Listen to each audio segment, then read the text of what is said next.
this was the shop number 1, where the prices were after the tax. So the tax was already deducted, so the prices you saw there are actually the prices you pay.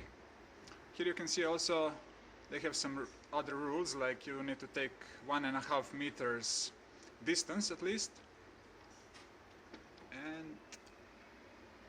they recommend you to take the cart, the shopping cart, because that helps you to maintain the distance. They have these stations here as well, where you can take this piece of paper and brush the handle, and the sanitizer here. Here we are close to the shop number 2. I wanted to show you how many cars is there, unfortunately. I wish there was more bikes, but it's getting better actually.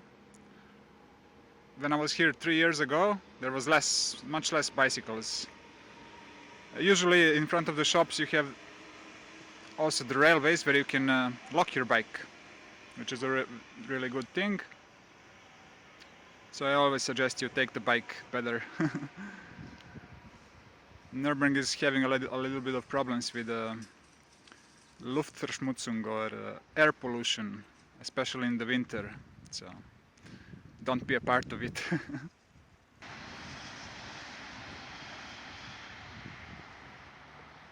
There was an intercity train. I wanted to show you how fast it is.